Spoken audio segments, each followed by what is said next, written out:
En los medios y en la conversación pública, la violencia lleva muchos años siendo una de las principales protagonistas, tanto en México como en otros países latinoamericanos. Violencia del crimen organizado, violencia hacia las mujeres, violencia en varios ámbitos de la vida cotidiana. Lo que en la realidad no es deseable, en la ficción se transforma en uno de los principales motores del interés, del conflicto, del drama que se plantea.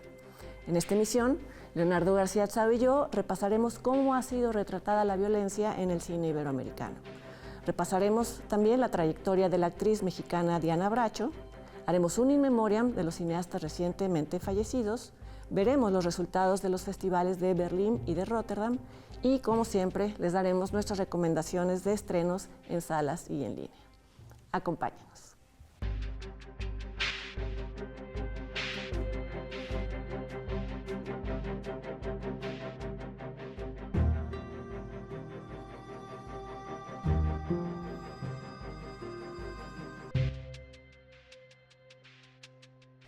¿Qué tal? ¿Cómo están? Bienvenidos a una emisión más de Encuadre Iberoamericano.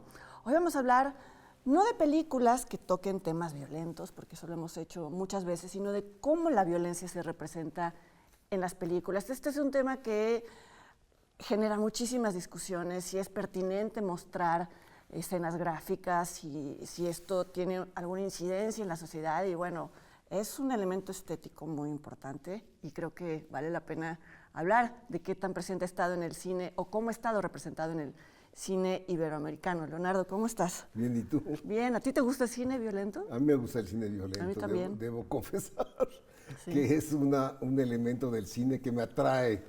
No sé si es una especie de catarsis la que se realiza en mi persona, supongo que sí, pero sobre todo cuando la violencia es bien realizada, bien justificada en términos dramáticos, la violencia puede ser un elemento muy expresivo, ¿no? Muy elocuente de ciertos fenómenos sociales. Y esto que voy a decir parece como una contradicción. No necesariamente a veces lo gráfico es solamente, o más bien no necesita ser gráfica una escena para ser violenta. Ahí puede estar sugerida la violencia y no quiere decir que sea sutil. Puede tener incluso un efecto mayor en los espectadores. Sí, hay películas que no lo muestran, sino lo sugieren, y es tan poderoso a veces como la violencia gráfica, ¿no? Y bueno, en el cine de nuestros países, en el cine mexicano, pues imagínate si no va a estar presente la violencia, si ha sido un elemento presente en el país. Hay que reconocer que somos un país violento. México es un país que se ha curtido históricamente por la violencia, desde la Revolución Mexicana hasta la fecha, que vemos ahora los encabezados de muertes en tal estado, en tal ciudad, en tal, ¿no? Bueno, es una cotidianidad, ¿no? La de la violencia en México. El periodismo de nota roja, yo recuerdo pasear con extranjeros y que se sorprenden cuando ven nuestra prensa roja. Sí, la prensa roja. Quizá en otros países, no sé, ya no está tan evidente. No está, o no está ni siquiera ya permitido que se muestren imágenes tan perturbadoras y de verdad que nosotros lo tenemos muy asimilado. Incluso para fines de la censura, que siempre fue muy temerosa de cualquier otro elemento, el sexo, las drogas, ¿no? La violencia siempre la permitieron, ¿no? Tú ves películas de los 30, de los 40, de los 50 con mucha violencia y nadie se opuso ni dijo hay que quitar eso, ni nada, ¿no? Y eso sigue siendo cierto, por ejemplo, en el cine hollywoodense, ¿no? Siempre hay problemas de qué tanto puede ver un adolescente o no en relación al sexo, ¿no? Pero la violencia, bueno, nunca ha sido una cosa que se cuestione. Sí. Entonces, pues no sé, podemos, bueno, en el México, en el cine de las primeras décadas de México, pues por supuesto que había violencia en el cine de la Revolución, en el cine... Vámonos con Pancho Villa, es una película muy violenta, porque todos los leones de San Pablo van muriendo de forma muy violenta y muy terrible, ¿no? Sí, el cine de la Revolución, que ya hemos comentado aquí varias veces, muestra todo esto, pero incluso también los melodramas de la época de oro, porque ahí quizá la violencia se mostraba de otra manera. Hablábamos de cómo había directores a los que les gustaba mostrar imágenes muy crudas, muy crueles, quizá aquí no necesariamente de personas matándose unas a otras, pero bueno, está el ejemplo de las películas de Ismael Rodríguez, ¿no? Sí, Ismael Rodríguez era le gustaba la violencia. Vemos en Nosotros los Pobres, el pleito de Pepe el Toro en la cárcel, es sangrientísima.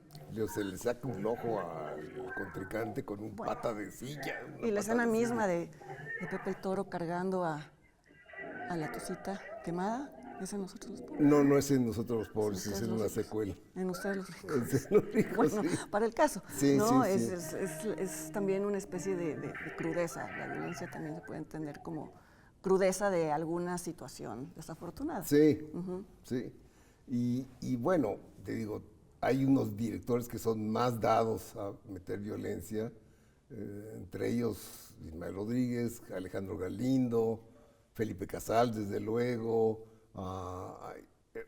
más recientemente Amate Escalante. Son directores que la violencia aparece con regularidad en sus películas, ¿no? Sí, iremos mencionando algunas de sus películas. Sí. Y algunos de ellos manejan un tipo de violencia contenida, es decir, no es que toda la película sea violenta, pero de pronto hay un una clima. escena o un clima Sí. o una escena que es casi la gente después se acuerda solo de esa escena, ¿no? Es Sí. curioso cómo a veces la violencia para surtir efecto tiene que estar dosificada.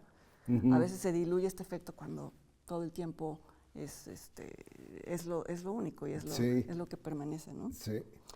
Tú, por ejemplo, de la época de Casals, ¿quieres comenzamos a hablar de los años del cine más independiente? Pues en general ese cine que era comprometido con una realidad política, social, pues también había elementos de violencia, ¿no? No solo en Casals, digo, en Ripsen también hay violencia, el final de Lugar sin Límites, muy violento, en fin, o sea, sí hay como ese elemento permanente. Hemos hablado tanto de algunas películas de Casals y lo vamos a volver a hacer más adelante. Pero Más bueno, adelante, sí. hablábamos de Las Poquianchis hace poco. Sí. Y claro, cómo ver a un personaje, curiosamente el personaje interpretado por Diana Bracho, curiosamente porque vamos a hablar de ella, matando a palos a su hermana. A su hermana, o el Apando cuando se pelean ahí en el polígono de Lecumberri con los celadores, que es una escena inolvidable, porque luego los inmovilizan con tubos, Sí. cosa que es totalmente ficticio, pero funciona, digo, cinematográficamente es una secuencia inolvidable. Sí, cuando estábamos preparando el programa, imaginamos también incluir películas de terror, pero bueno, entonces ya se pasa a otra cosa, que es el gore, es ¿no? otra cosa, sí. Es el gore, porque en España hay muchísimo de eso Hay que llaman muchísimo. fantaterror, ¿no? Que es una especie como del este género fantástico en el que hay, pues no un tratamiento humorístico, pero casi sí, de la violencia. De la violencia, sí. En España también hay una prevalencia de la violencia, incluso en épocas franquistas, o sea, también se evadía la censura con elementos violentos, ¿no? Yo recuerdo una película, la de Pilar Miró, que esa sí tuvo problemas de censura porque las torturas a las que se sometía a los acusados era tan fuerte que sí rebasaba, digamos, lo normal. Lo tolerable. Sí, sí. Sí, yo mencionaba... El crimen de Cuenca se llamaba la película. Crimen de Cuenca, claro. Sí, También, sí. también pensando en estos directores que, como Vicente Aranda, ¿no? Vicente Aranda era muy dado también tanto al erotismo como a la Exacto, violencia. se combinan estos dos géneros. Sí. Me gustó mucho una película que vi hace poco sobre una mujer que se enamora de un policía. Sí. Recuérdame el nombre. Sí, a Fanny Pelopaja. Fanny Pelopaja, sí, que parecería como una predecesora de Uma Thurman en Bill Kill, pero no. No. Porque a la vez este personaje es alguien que está genuinamente arruinado por el policía. Por un policía y se reserva su venganza hasta una última secuencia. La película da la sensación de ser más violenta visualmente de lo que es. Pero cuando es brutal, ¿no? Sí. La pueden ver en una plataforma que se llama Flixolé, que es legal y ahí está. Sí. No, te digo, el cine español también es muy violento. Yo digo, de nuestras latitudes, de lo que cubrimos en el programa, el cine brasileño también suele ser violento. Glauber Rocha era violento. Todas las películas que representan, que ya hablaremos más adelante, tú una de ellas la mencionas, ¿no? Los enfrentamientos de la policía. La policía, sí, con con la delincuencia, con la mafia, ¿no? Y en general en Latinoamérica también hemos visto violencia en el cine de Lombardi, de Perú, hemos visto violencia en Miguel Litín, que en es de el cine de Chile. las dictaduras y de las represiones, sí, que claro. generalmente se representan, por lo menos brevemente, escenas de tortura. De tortura, sí. Ya sea explícita o sugerida, Sí. como sucede, voy a saltar al tiempo, voy a ponerme en el presente en esta película reciente de Walter Sales, Aún estoy aquí, que está nominada Fernanda Torres al Oscar y se acaba de estrenar en México, en donde hay escenas de tortura, pero no se ven, se escuchan y son muy fuertes en el sentido de que el personaje está imaginando que a su marido le puede estar pasando lo mismo, ¿no? Sí. Quizá una escena de tortura legendaria, icónica en el cine mexicano es la que se da en Eli, ¿no? De Mate Escalante, que ya habías bueno, mencionado. Ya la comentaremos. Sí. Pero bueno, ha habido muchísimas más. Uh-huh. En Garage, hablando del cine de dictaduras de otros países, en Garage Olimpo también lo hay. Sí, esa se sitúa en el centro de tortura que se llamaba Garage Olimpo. Uh-huh. No, entonces toda la película es bastante tremenda. Sí. Curiosamente, un director de cine de horror, que fue Carlos Enrique Taboada, que hace poquito mencionamos, creo que una de sus películas más violentas no es de horror, es Rapiña, que comentamos aquí, sobre unos campesinos que, bueno, empiezan a codiciar el mundo de afuera. Sí. Y entonces, bueno, lo que sucede al interior de la comunidad es muy violento, pero también es muy violenta la representación de un avionazo. Sí. De los restos de un avionazo, Con los cadáveres regados en un cerro. Sí, yo no había visto en el cine nunca algo así. Sí. Y me pareció muy audaz y necesario de alguna manera. Necesario, no innecesario, sino necesario, porque mostrar cómo a los personajes les es indiferente eso, porque lo que buscan es hacerse de posesiones, ¿no? Sí. Y hablando de catástrofes, pues esta película reciente de Juan Antonio Bayona es muy impresionante también. La Sociedad de la Nieve, sí. Sí, sobre todo el momento mismo del choque con el cerro, uh-huh, de la montaña, es muy impresionante ver cómo se tuercen los cuerpos. Ya después aminoro el elemento violento, pero... El elemento del canibalismo es muy bien manejado. Es muy bien manejado, porque con mucha sutileza. Sí, porque esa es la línea en donde a veces ya se pasa la explotación. Como la película Cardona. Exactamente. Los sobrevivientes de los Andes, que era todo lo contrario. Bueno, vamos a hacer una pausa y volviendo daremos, como siempre, nuestras favoritas. Y también veremos una cápsula hecha por nuestro compañero Raúl Pérez sobre el reciente Festival de Rotterdam. No se vayan.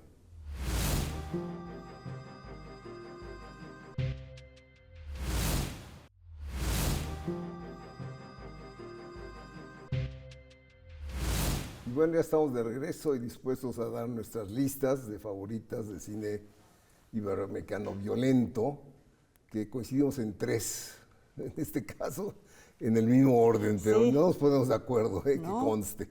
A lo mejor es porque platicamos tanto que acabamos contagiándonos. Sí. Pero bueno, mi quinta es Tropa de Élite, que es una película directamente fascista de Brasil, dirigida por José Padilla, que plantea que la única forma de negociar con el narco es matándolo.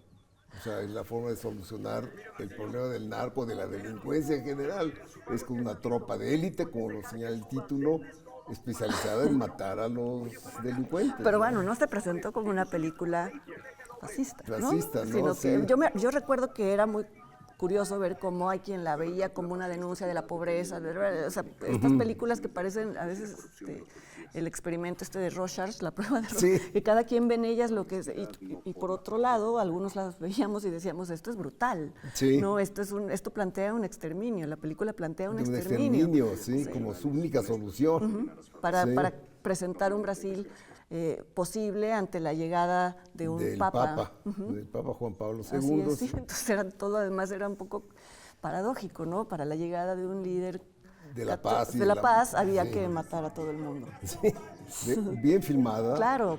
Por José Padilla. O sea, realmente es una película que hace el uso estético de la violencia en toda la película. Uh-huh. Sí, que tiene su arte filmar. Sí, no cualquiera, sino es... Muy confusa. Exacto.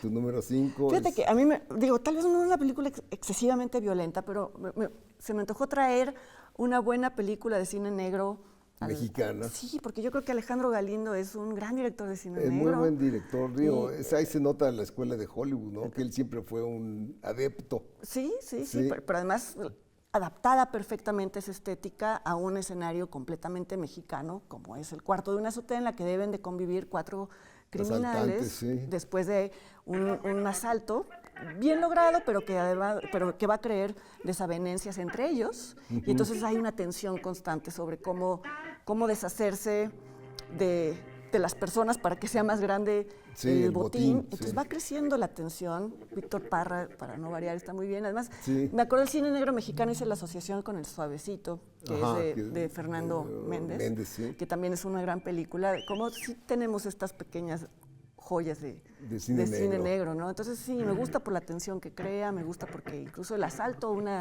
al camión de la cervecería Modelo es durísimo y es así como abre la película. Sí, porque no titubean en disparar sus pistolas contra quien sea, ¿no? Sí, además estaba basado en un incidente real la película, sí. ¿no?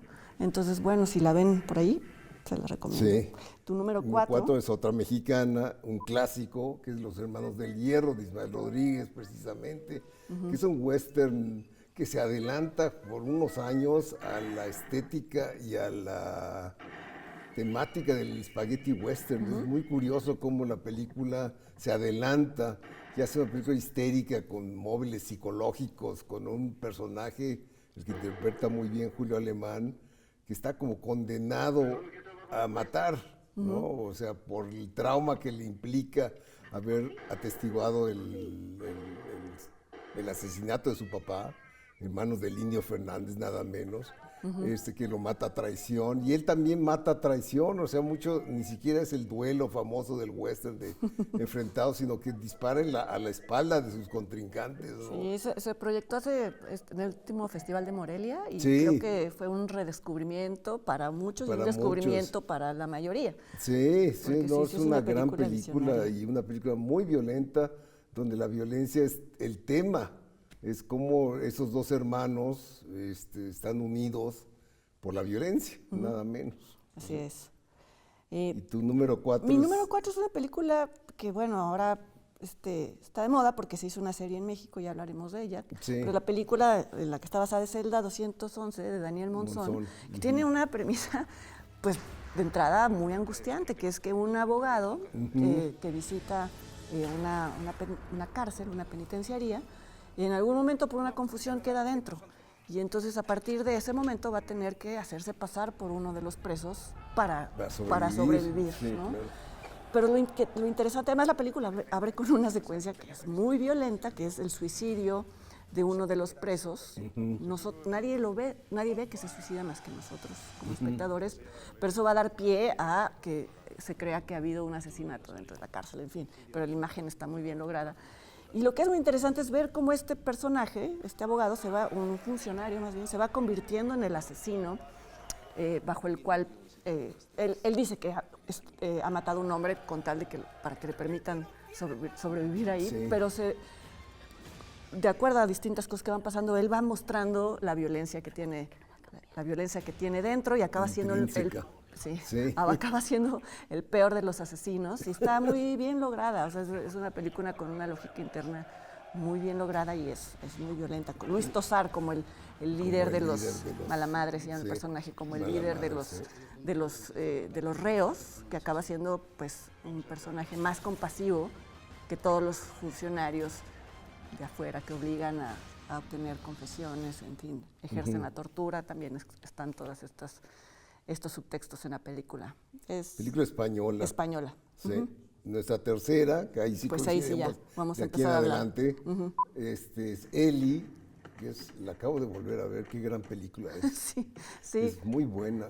Es lo que pasa con una familia, se intromete sin querer con el narcotráfico y con los policías especiales. Y con el ejército, que está coludido con el narco. En fin, es una película durísima. Es de una sobriedad. Por un lado, hay secuencias en las que con estas tomas abiertas en las Sí, que parece no pasar nada, nada. pero hay tanto contenido en eso. Y ¿no? está tan bien lograda esa justeza, esa austeridad, digamos, formal, le va tan bien porque la película es muy expresiva sin exagerar nunca, ¿no? Es realmente a mí es la que más me gusta hasta la fecha de Amate Sí, Escalante. sí, a mí también, y es un director que también en sus películas previas había Aparece mostrado la estos violencia, destellos sí. de violencia, ¿no? Como en Los Bastardos. Los Bastardos, que era Sí. la muerte de una mujer por un disparo en la cabeza y era un momento realmente Y sorprendente. ya es otra vez producto de que va construyendo ese momento, ¿no? En donde no te esperas, pero sí te esperas, y cuando sucede es por un absurdo, por un susto, por una confusión, pero bueno, detrás también hay un resentimiento brutal. Estoy hablando de Los Bastardos, ¿no? Sí, Sí, véanla también por ahí, sí. sí, Sí, sí. sí la tienen.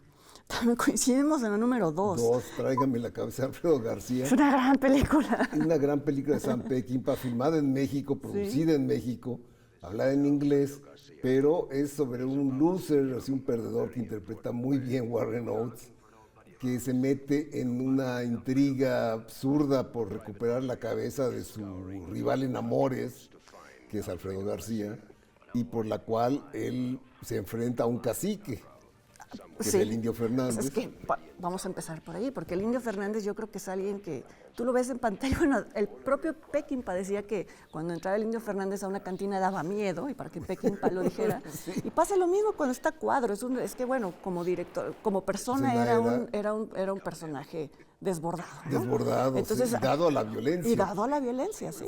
Y en esta película es como que se interpretara a sí mismo, ¿no? En donde pide la cabeza del hombre que embarazó a su hija, sí. El hombre al que él veía como un sucesor, ¿no? Sí. Pero entonces la película empieza con, bueno, no empieza con, sí, un poco sí, ¿no? Obliga a que su hija confiese, pero sí, le obliga casi como la desnuda, una cosa así. No, le terrible. rompe un brazo. Sí. Y ahí arranca la otra parte del road trip en busca de la cabeza de que además está muerto, entonces hay que decapitarlo, entonces hay que traer la cabeza. Y él trae la cabeza, y el diálogo entre Warren Oates y la cabeza es... La cabeza con moscas. Con moscas, sí, no.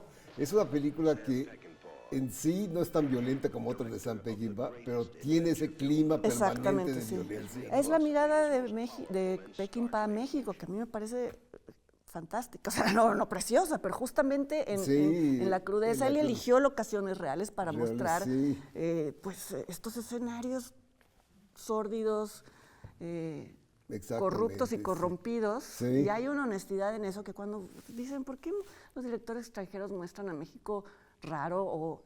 Pues porque lo es, ¿no? Sí. Es decir, no hay por qué ofendernos, ¿no? En ese sentido. No, y Peckinpah consiguió una de sus mejores películas, que fue en su inicio atacada por todo mundo, y después con el tiempo ha ganado un estatus realmente... Mira, hasta Roger Ebert la elogió, que era bastante... severo con las películas. Y bastante no dado a rescatar, o sea, iba a decir más bien como fresa, en algunas de sus y decía que más allá de la violencia nos estaba invitando a ver muchísimas otras cosas poéticas casi, ¿no? Es que no dejo de pensar en la amistad de Peckinpah y el Indio Fernández, que pues a nadie sorprende que sean amigos, ¿verdad? ¿Te imaginas eso? Muy íntima, digo, muy cercana. ¿Te imaginas esas conversaciones? Sí. Y bueno, la número 1, para no variar, y la hemos puesto casi siempre, pero es que es una gran película, que es Canoa de Felipe Casals, que es otra película donde el clima de terror, podría decirse, se establece desde el inicio. Hay un manejo de la tensión. De la tensión, sí, desde que los trabajadores de la universidad se van de excursión hasta que son sacrificados. Toda la película es un ejercicio. Claro, porque estás viviendo las dos realidades, las de estos pobres que no se imaginan lo que están oyendo en los altavoces de la ciudad, que hay que matar a los que han llegado y no sé qué, y no se lo imaginan, y al mismo tiempo estamos viendo cómo este cura que enardece a las multitudes está convocando un linchamiento, y el linchamiento es una cosa impresionante, es decir... Y solo se mueren 3 personas, creo, pero parece que se acaba el mundo. Sí, o sea, como lo filma Casals, es es realmente un cataclismo de violencia, ¿no? Además estaban presentes ahí sobrevivientes de las víctimas De las que asesoraron víctimas, a los sí. actores. En fin, la filmación también fue muy peculiar porque había infiltrados Del cura. de San Miguel Canoa Real, que obviamente no se podía filmar la película ahí. En San Miguel Canoa, sí. Sino se hizo en un lugar cercano, pero se corrió el rumor. Entonces contaba Felipe Casals, ¿no? Que de pronto Sí. veían que había gente extraña con machetes dentro de la Sí, filmación. sí. Entonces, bueno, para un detrás de cámaras que ya no se podrá hacer, bueno, si se Sí. recuperaran algunas conversaciones claro. con Casals, me imagino que también la película, el rodaje mismo debe haber estado impregnado de esta violencia. De esta violencia, tremenda. sí.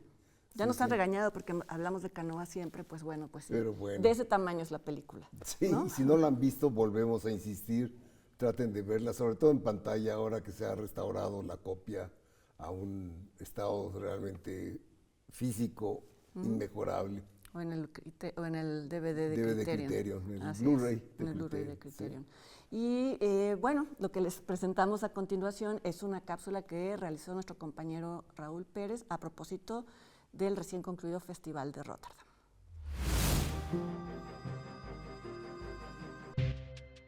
También las palabras tienen su papel en la trayectoria de películas, desde proyecto hasta exhibición durante el Festival de Cine de Rotterdam.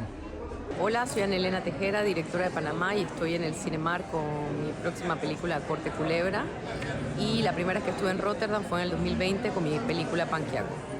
Por eso yo he dicho que la forma de estatus político, que es algo que necesita Puerto Rico, tenerlo en los términos de libertad y de buena amistad con los Estados Unidos de América. Sí, es un momento utópico, ¿no? Y como digo en la película, ¿no? O sea, la idea de la utopía es una, como dice Thomas More, ¿no? Significa el buen lugar y ningún lugar, ¿no? En ese sentido me parece que sí hay una cierta inocencia.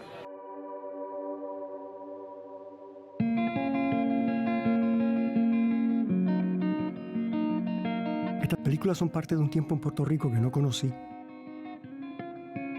pero que estuvo muy presente en mí durante mi infancia y mi adolescencia, porque mis abuelos y mis padres lo vivieron y compartían el deseo profundo que se dio en esa época de construir una mejor vida para el país. Esa es parte de la reflexión que ellos estaban haciendo, ¿no?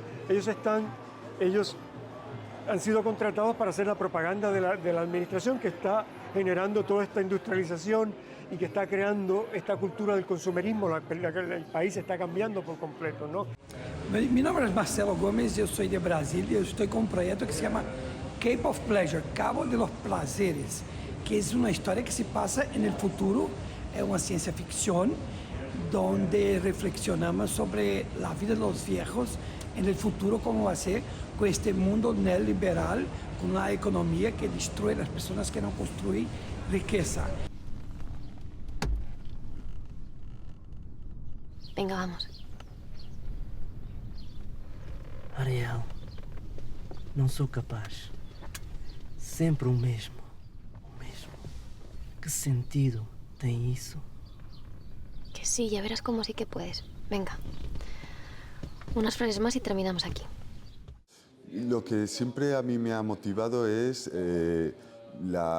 hacia dónde siento que puedo empujar el lenguaje cinematográfico hacia lugares que pensaba que no se habían explorado antes de esa manera, ¿no? En Costa da Morte, por ejemplo, ¿qué pasa si hacemos una película para verla toda desde la distancia, pero escuchamos a las personas de cerca, ¿no? En Lua Vermella, ¿qué sucede si hacemos una película donde todo el mundo está paralizado en una especie de hechizo? ¿Qué experiencia cinematográfica surge de ahí? En Samsara, ¿qué pasa si hacemos una película para ver con los ojos cerrados? Y hay una experiencia sonora, ¿no? ¿Qué sensaciones, qué ideas emergen de esa propuesta? Y aquí es una idea diferente, ¿no? Porque era qué sucede si fundimos las búsquedas teatrales y de Shakespeare con mis búsquedas de paisaje, espirituales, contemplativas. Shakespeare tem-nos a todos como escravos. Shakespeare tem-nos a todos como escravos. As suas obras são a nossa gaiola. Não se pode escapar das suas palavras. No seu livro está escrito o nosso destino, como de todos os personagens desta ilha. O livro nunca o deixa. Aquí encontré un paralelismo con la ficción, ¿no? Tener un pie en lo real y un pie en la ficción, ¿no? Y por eso llegamos a las Islas Azores, que son las islas de los personajes de Shakespeare. Yo hago de Ariel, que es el espíritu del aire, pero que se puede transformar en viento, en agua, en fuego. Aquí tamén che creemos moito nos espíritus. Bueno, eso te contamos antes. Sí, bastante. Bueno, claro, en realidad Ariel es uno de esos espíritus que me contaban antes. Solo que ella está bajo las órdenes de un tal Próspero, que la manda a hacer mandados, tareas, de un lado a otro de la isla. Pero ella lo que quiere es ser libre. Ay, a liberdade. Y sobre todo también la clave de la película viene de Pirandello y su obra Seis personajes en busca de autor, en esta idea de personajes que entran en conciencia de que son personajes y tienen una relación extraña con su autor, ¿no? En este caso Shakespeare. El personaje de mi película quieren rebelarse ante Shakespeare. Temos que romper as frases de Shakespeare, os barrotes da nosa gaiola. Temos que destruir o libro e liberar todos os personaxes.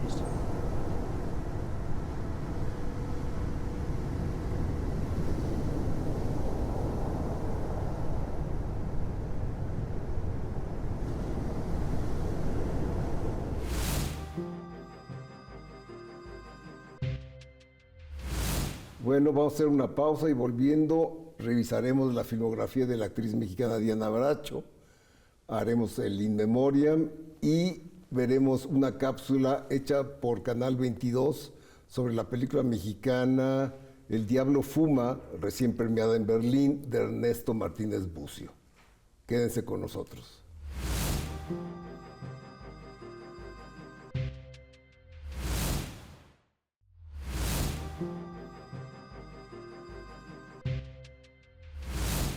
Bueno, pues llegamos a la sección en la que hacemos un repaso por la trayectoria de personajes notables del cine y esta vez quisimos hablar de una de nuestras mejores actrices con una trayectoria larguísima. Comenzó su carrera siendo muy niña, bueno, no muy niña, pero muy jovencita. Era joven. Y sigue activa, es la actriz Diana Bracho.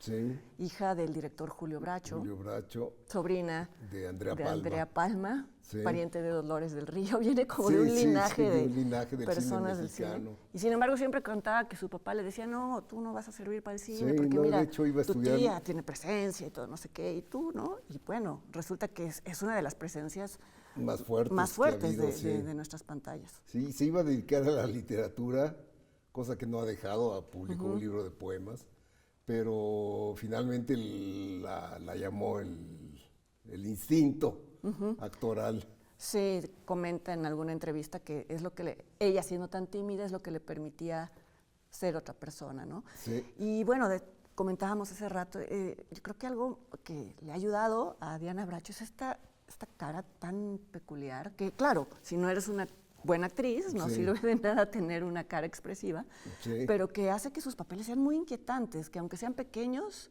tengan cierta ambivalencia y cierta profundidad. Tiene una mirada muy intensa. Muy intensa, ¿sí? Que incluso cuenta que Ripstein en algún momento le dijo, no abras tanto no abras ojos. Sí, exactamente, porque puede sobreactuarse. Puede sobreactuarse, sí. Ripstein la ha dirigido, es el que más la ha dirigido. La dirigió en El Castillo de la Pureza, que fue su debut, con el cual ganó el Ariel. Haciendo de una niña casi una adolescente, sí. Que tienen relaciones incestuosas con su hermano y al cual su padre, que es Claudio Brook, la golpea. Es decir, lo que quiere decir es que es un papel muy fuerte para hacer un debut de una adolescente, ¿no? Sí, sí. Y que en el rodaje le dio pancreatitis. Dale. Tuvieron que suspender el rodaje mientras ella se recuperaba, cosa que Ripstein aceptó, siendo que es un director muy, muy controlador, digamos, de un rodaje, y que se planteó en un momento sustituirla, porque una pancreatitis no se cura fácilmente, pero sí la esperaron y volvió al set. Pues es que buena decisión, porque más es de las mejores películas de Ripstein, ¿no? Sí, exactamente. Y bueno, siguió El Santo Oficio, que es sobre la Inquisición, donde ella es una de las familiares que sufre las torturas de los inquisidores. Sí, por ser parte de una familia que es descubierta como una judía. familia judía en tiempos de la Inquisición, y también ahí le tocan unas buenas golpizas. Sí, los papeles eran muy castigados. Así es. Y la tercera que hizo hasta 1980 fue La tía Alejandra, que es una película de horror, cosa rara en Ripstein, pero que sí es un ejercicio de género. Pero bien, a mí me gusta mucho esta historia de una tía, la del título, interpretada por Isabela Corona, que llega a un hogar a alterarlo, a casi destruirlo, ¿no? Y recibe su merecido en manos de Diana Bracho. Sí, que la mata, creo que golpeándola con un patín, una cosa así muy sangrienta. Como se iba a repetir después en Las Poquianchis. Exacto. Pero bueno, adelantándome y bueno, o ya entrando en Felipe Casals, ¿no? Sí, parte de lo que hace muy inquietante esa escena es esta mirada de Diana que es impasible y que dice que ella entendió que cómo podía interpretar a una asesina, pues justamente entendiendo que no le estaba importando matar. Que le sorprendió mucho que la casteara Felipe Casals, porque decía, bueno, yo no pertenezco... Es hija de campesinos el papel. Al contexto, y que ahí entendió que justamente el cine recreaba formas de ser, la naturaleza humana, y que no necesariamente tenía que corresponder a un... Físicamente. Y lo hizo, y lo hace maravillosamente en esta película, ¿no? Sí, es durísima esa secuencia, donde mata a la hermana interpretada por Tina Romero y la mata a golpes, ¿no? A palos. Bueno, hizo Actas de Marusia con Miguel Litín, que es una película coral, donde tuvo una buena relación con Gianmaria Volonté, el actor italiano. Después hizo El infierno por todos tan temido, interpretando a una internada en un psiquiátrico. Sí, que va perdiendo, se sugiere que en el psiquiátrico, no se sugiere, se muestra, ¿no? Aplican terapias de electroshock y entonces ella queda catatónica, y es justamente este registro de Diana, en donde no sabes qué tanto puede estar registrando la realidad o sí, pero al final ella resulta ser el motivo por el cual los enfermos mentales se rebelan. Exacto. Bueno, hace Redondo, que es una película independiente de Raúl Busteros. Ella es la protagonista, que es una monja subversiva. Sacrílega. Que hace cosas muy censurables para la censura mexicana, por lo cual la película nunca se exhibió así. Sí, fue una película que además fue muy celebrada por el esfuerzo que constituyó levantarla, ¿no? Varios pintores donaron su obra. Sí, es una rifa de cuadros. Sí. Y se produjo con mucha dificultad, pero Busteros finalmente lo logró. Hizo una película muy de él, creo que sus amigos lo disfrutan más. Sí, juega con este tema del autor, en qué momento se confunde con sus personajes, la creación, cómo influye en la vida y demás. Se puede ver en YouTube, en una copia no muy buena, pero se puede ver. Se puede ver, y ha pasado porque TV UNAM, aquí mismo, la ha exhibido. Y a Diana le gusta, yo he oído hablar de ella. Sí. Se divirtió mucho rodándola. Orgullosa de haber participado en el experimento. Luego participó en 2 de Busi Cortés, la recién fallecida directora del CCC, directora egresada del Centro de Capacitación Cinematográfica, y El secreto de Romelia, que fue muy importante en su momento, y Serpientes y Escaleras.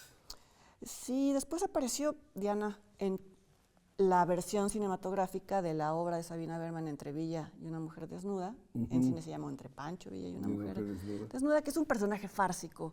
Y es distinto, muy distinto a lo que habíamos visto. Ella normalmente hace su primera comedia. Bueno, Redondo es comedia. Sí. Entonces tiene un tono estridente, pero pues porque el guión lo pide. Es sorprendente ver a Diana en ese registro, porque es una mujer con un deseo sexual omnipresente, se emborracha escena, es decir, es también interesante ver cómo puede llegar a esos registros, ¿no? Porque parecería que hay actrices que siempre están destinadas a interpretar ciertos papeles, y aquí se ve que no. Y de ahí en adelante ha hecho más bien papeles secundarios o apariciones. Por ejemplo, ella es la mamá de Y tu mamá también, de Alfonso Cuarón, sale en una escena. Y se ha dedicado más al teatro y a la televisión. Por desgracia, ha abandonado el cine un poco. Un poco. Sí. Sí, su papel semiprotagónico, coprotagónico más reciente fue pues, del 2003, que es Cuba Libre. Cuba Libre, sí, que interpretaba a la abuela del personaje principal, sí. el niño. Del niño. Sí. Y es una película peculiar porque ya ha hablado muchas veces de cómo se llevó muy mal con Harvey Keitel. Que su coactor, de hecho, era su pareja, porque eran los dos abuelos del niño. Y yo creo que eso le viene bien a la película porque sí se nota esta tensión entre ellos dos, sí. ¿no? Digo, a veces eso... porque las parejas no siempre se llevan bien, no, entonces esta era una pareja mal avenida. Exactamente, en la película este es un hombre que tiene mujeres y demás, y ella lo resiente, y bueno, no sabemos hasta qué punto padeció, creo que mucho, la grabación con Keitel, pero, exacto. Pero sí se deja ver, y después ha hecho apariciones más o menos pequeñas, ¿no? En otras películas. En otras películas, pero siempre con su solvencia, siempre con su porte, que es muy importante, y en fin, una actriz completa. Es muy impresionante verla en teatro. Qué lástima sí. que este programa no sea de teatro. No bueno, no qué lástima, pero bueno. Pero quienes sí, hemos tenido la oportunidad de verla en teatro es muy impresionante. Sí.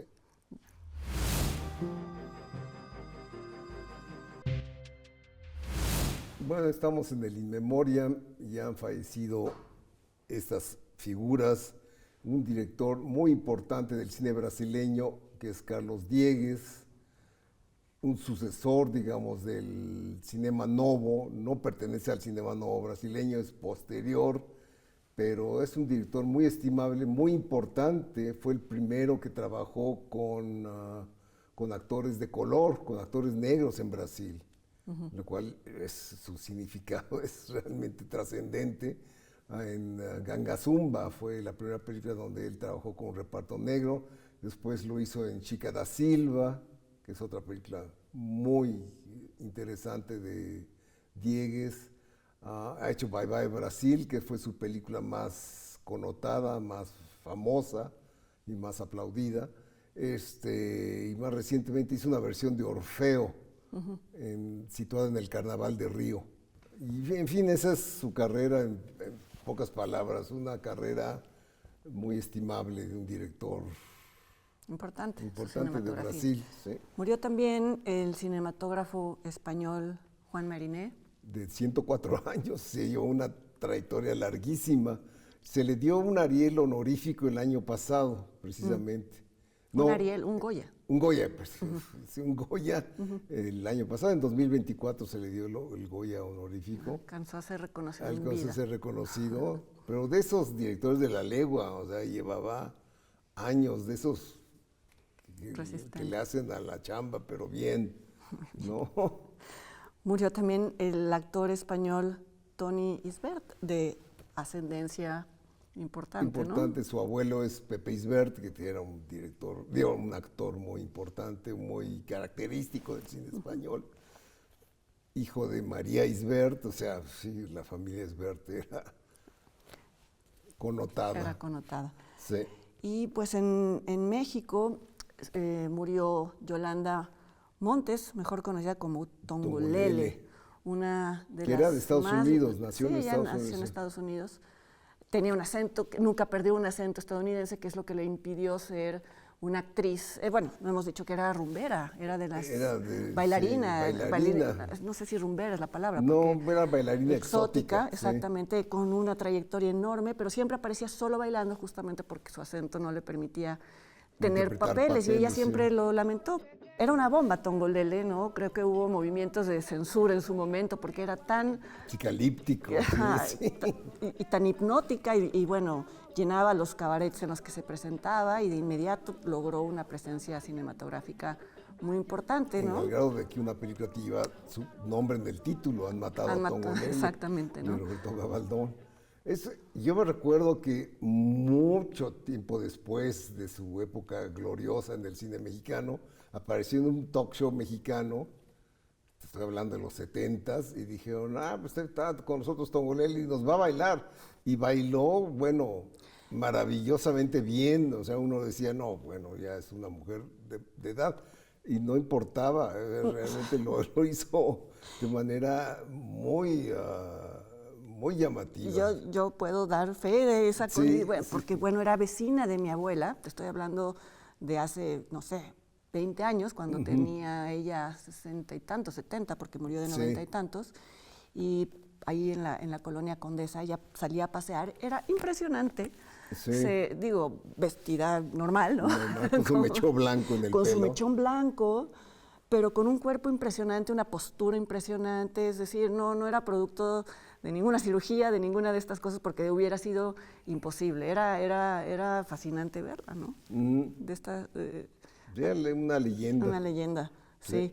Sobre todo sus películas destacadas fueron con Tintán, ¿no? Con El Rey del Barrio. Creo que ahí incluso improvisó Tintán, no estaba pensado que bailara con ella en escena, pero fue de sus películas más que más la proyectaron. Sí.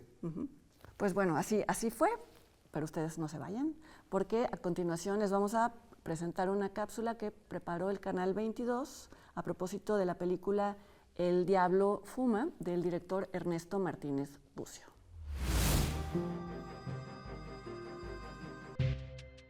Sí se metieron a la casa. Ya, te callas. El Diablo Fuma y guarda las cabezas de los cerillos quemados en la misma caja. El director Ernesto Martínez Bucio sigue la historia de 5 hermanos huérfanos que crecen bajo el cuidado de su abuela, una mujer que asegura ver al diablo y vive entre supersticiones. A medida que los niños intentan entender su mundo, el miedo, la imaginación y la realidad se mezclan en una atmósfera inquietante. ¿Son solo las creencias de su abuela o algo realmente los acecha? Esta historia la había empezado a escribir Karen Plata, mi pareja, hace ya mucho tiempo. Estaba basada un poco en experiencias personales.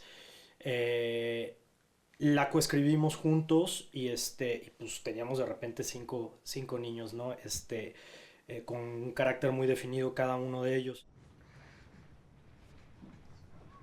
¿Qué es lo que está pegado en el techo? El filme destaca por su enfoque visual y narrativo. Filmada en locaciones de la Ciudad de México, Guanajuato y Jalisco, la película crea una atmósfera que mezcla realidad e imaginación. Su peculiar título proviene de un poema de la coguionista Karen Plata Luna. El filme explora los miedos infantiles y las percepciones distorsionadas de la realidad. Eran mis zapatos nuevos. ¿Te los compró papá? No, me los trajo el diablo. La escritura de esta película no fue una escritura pues, de un guión convencional. Es una película episódica, fraccionada. Tratamos de renunciar como a la causa y efecto inmediato sin perder la consecuencia. Y este poema lo tenía Karen de repente entre sus notas y todo. Yo lo leí y dije, así se podría llamar la película. La película se estrenó en el Festival Internacional de Cine de Berlín en la sección Perspectivas, una nueva categoría compuesta por óperas primas, donde se llevó el máximo galardón. Muy felices, o sea, muy contentos. Sabíamos que Berlinale era un festival que podía apostar por este tipo de cine, de esta película, pues que sí empuja un poco el lenguaje, que intenta buscar otras formas de narrar y de contar. Y creíamos que Berlín tenía una curaduría que podía apostar por este tipo de cine y pues no nos equivocamos. Como parte del festival, también se presentaron diversos proyectos mexicanos, entre ellos Dreams, la nueva película del cineasta Michel Franco, y Olmo, del director Fernando Eimke.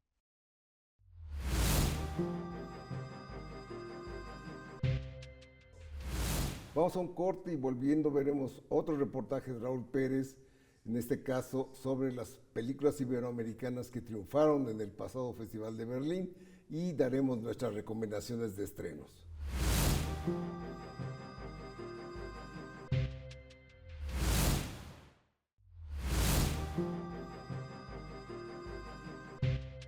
El 75 aniversario de la Berlinale fue lugar de una respuesta con guante blanco a la política funesta de un innombrable en el Cono Sur. Es un lindo regalito para toda la gente que lamentablemente a veces dice que el cine de autor, el cine argentino o ese cine que no ve nadie, bueno, parece ser que sí hay gente que lo ve y todos sabemos que hay mucha gente que quiere seguir viéndolo y haciéndolo y compartiéndolo y que hay mucha gente, como toda esta gran comunidad del cine, ya no solo nacional, sino internacional, que necesita y defiende el cine de autor y el cine en un cine, porque cree que también hay otra manera de vincularse con la vida y darle otro sentido a los días que va más allá del algoritmo mercantilista. ¿Cuánto aguanta 3? 1, 2. De narrar ese momento en la vida de un niño donde descubre que puede tomar las riendas de la situación y contener al adulto y que puede sanar algo. Como es el momento en el que ella se reconoce como parte de una historia y decide tomar cartas en el asunto y usar ese don que tiene para tratar de sanar a su familia, ¿no? La verdad, una alegría muy grande estar aquí con esta película en la competencia y ahora ser agraciado con la mención de los jurados ahí, una alegría muy grande. Es una coproducción Brasil, México, Chile y Países Bajos. Y es una alegría muy grande estar haciendo una película sobre un tema muy, muy fundamental sobre los ancianos, ¿no? Y cómo la sociedad crea secuestra la vida y las utopías de los ancianos. Y en esta película yo hice un trabajo de me conectarme muy grandemente a los actores, ¿no? Los cuerpos. Y por eso que filmamos en un aspecto 4:3, cuadradito, para acercarnos de los cuerpos. Queremos hacer una película centrada en los cuerpos. No serán los fusibles, Ramírez. Les abro. Señora, no puede tener la casa así con los niños. Nosotros tenemos que dar notificación al DIF y muy probablemente vengan a visitarlos. Es una película en la que no nos preocupamos por cumplir con las reglas de los géneros. Es una película que va a referencias a vivencias personales que tanto Karen como yo hemos tenido y creo que eso se nota en pantalla y también el trabajo, todo el trabajo que hicimos, porque fue un trabajo largo e intenso con los niños. La intención de la narrativa fragmentada es imitar un poco cómo se comporta la memoria. When I was starting to make this movie, I was thinking it was a movie about the past, but now we are living in crazy worlds where democracy is in really danger. So I think in a way now this movie about a dictatorship is a movie about the present, and we need to take care of our world right now and the right wind in all the places. Thank you so much. Yo creo que di pequeñas pistas de un periodo demasiado largo de 35 años y traté de que la película sea un viaje de imágenes y no un viaje de explicación histórica. Entonces marco que el gobierno empezó con un golpe de Estado. Yo no explico cómo fue el golpe de Estado, pero marco que no fue una elección democrática. Al mismo tiempo marco que formó parte del Plan Cóndor y elijo Videla por la relación que tenemos con los archivos argentinos y paraguayos. Hasta la caída o el cambio de gobierno de Stroessner con Rodríguez, que viene de la mano de un cambio global en el mundo, la caída del muro de Berlín, varias cosas que estaban pasando en el mundo. Y en Paraguay empezó a suceder eso también. El partido tendría que cambiar de imagen. Aber jetzt auch nochmal im Nachdenken darüber, welche Filme zeigt man denn überhaupt aus 20 Jahren, ja, oder 19 vergangenen Jahren. Das sind über 500 Titel. Also es ist sozusagen unmöglich, da ein repräsentatives Programm zu schaffen. Und das ist, glaube ich, die Essenz des Programms. Es ist so unglaublich vielfältig. Das Nachdenken über die filmische Form, das persönliche Erzählen, das politische Erzählen, das sind Dinge, die im Forum Expanded, glaube ich, oft zusammenkommen in Arbeiten. Hola TV UNAM, soy Felipe Braganza, director de Zizi, un corto que está em Forum Expanded, em Berlinale. Até vocês se encontrarem aqui, nesse lugar, que eu encho a boca para dizer e evoco. O nosso quintal. Una peli que habla de memoria un territorio muy chiquito, que es la casa de mi abuela. Todas las cámaras históricas, cinematográficas de memoria que están conectadas en este espacio, en los suburbios de Río de Janeiro, donde vengo. Una peli que piensa las cámaras de cine, las posibilidades de cine como un espacio de tiempo, encuentro de muchos tiempos. Es una peli de construcción de identidad y de desconstrucción de identidad. Vó, Ao contrário do que eu disse para as pessoas e para a equipe, esse não é um filme sobre você. É uma espécie de oração. Um pedido de proteção. Me pregunté mucho por qué tengo yo que contar esta historia, ¿no? Yo no podía responderme esta pregunta muchos años y siempre era como una piedra en el zapato, hasta que descubro este cruce de la historia familiar con la época del caucho, ¿no? Y estas posibilidades de relaciones entre Omarino y Arredomy y mi propia familia. Y cuando encuentro el cruce con la historia familiar es que encuentro una posición desde la cual contar. Sí, la película empieza o parte de una fotografía, que es la fotografía de Omarino y Arredomy, donde están vestidos de traje en un estudio londinense. Y esta foto fue tomada en Londres, justamente porque Roger Casement toma a Omarino y Arredomy de una estación cauchera, la más importante de la Casa Arana, y los lleva a Londres, como una forma de denunciar los crímenes que la Casa Arana hacía en la zona del Putumayo, por producto de la explotación del caucho, ¿no? Y él, si bien tenía buenas intenciones con los chicos, al llevarlos a Europa, a Londres, pues también no se preocupó en tener, por ejemplo, un traductor, ¿no? Para el hecho de que ellos puedan expresarse y decir lo que pasaba con su propia voz, ¿no? Los llevó más en un sentido de exhibirlos.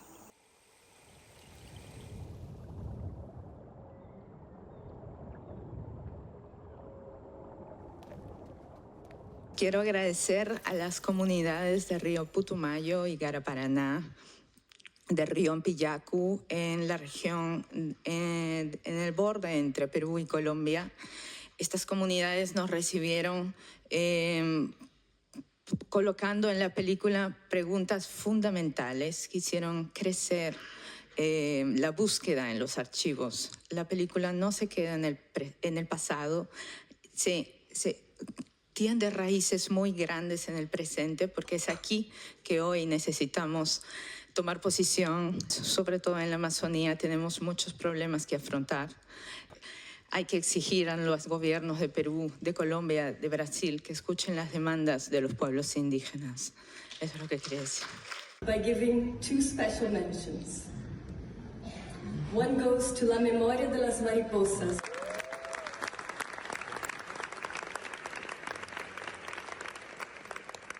Tena Fuentes Sadowski from Peru, which is an alchemic response to centuries of colonialism, bringing the dead to life in an act of poetic justice.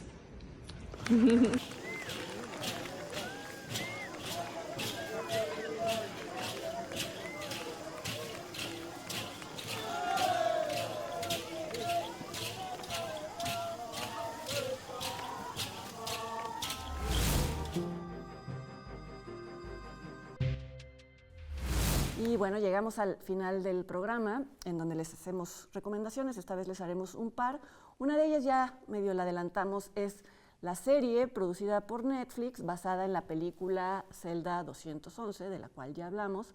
Esta vez la serie, dirigida por Gerardo Naranjo y por Jaime Rosales, traslada la premisa de la película a una cárcel mexicana. Entonces, bueno, todo está tropicalizado, por así decirlo, o puesto en el contexto mexicano. Hay cárteles que se pelean al interior de la prisión y bueno, pues como todas las series, en algunos casos se conserva la premisa. Para mí creo que es mejor la película, la verdad, porque aquí se diluye un poco justamente la tensión. Bueno, la manera en que sí, pero bueno, se divide en varios episodios. Pero tiene buenos actores, está Diego Calva, está Noé Hernández, vale la pena echarle un ojo. Ok. Y está el estreno de la película Memory, llega con bastante retraso, con 2 años de retraso, una película de Michel Franco, que incluso ya es la penúltima, porque ya estrenó una nueva en Berlín. Entonces, es una película de las más logradas de Michel Franco, a mi parecer. Es la tercera de él hablada en inglés, con 2 actores estupendos, que son Jessica Chastain y Peter Sarsgaard.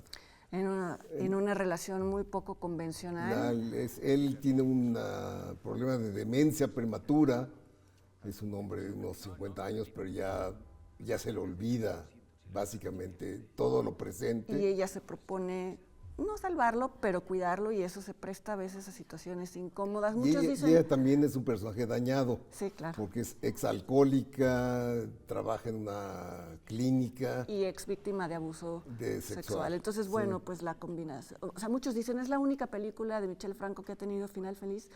Yo no creo que tenga final feliz. No, tiene un final que se presta a conjeturar qué tanto va a durar. Exacto. O cuántos minutos va a durar esa relación. Es como un choque a punto de ocurrir. De ocurrirse. Sí, es una muy buena película. Muy buena película, muy bien actuada, desde luego. Peter Sarsgaard ganó el premio en Venecia a la mejor actuación masculina y se la recomendamos mucho. A ver qué tal la nueva con Jessica Chastain, ¿no? También. La que estrenó en la nueva, sí. Bueno, pero nosotros hasta aquí llegamos, pero los invitamos a que nos acompañen en la siguiente emisión de Encuadre Iberoamericano, que es una plataforma televisiva en la que queremos dar visibilidad y comentar todo lo que sucede en el cine iberoamericano, estrenos, directores, el recorrido de películas en festivales y sus protagonistas, actores, directores vivos y ya fallecidos. No se vayan, quédense ahí donde están sentados durante un mes y nos vemos pronto. Gracias, Luna. A ti.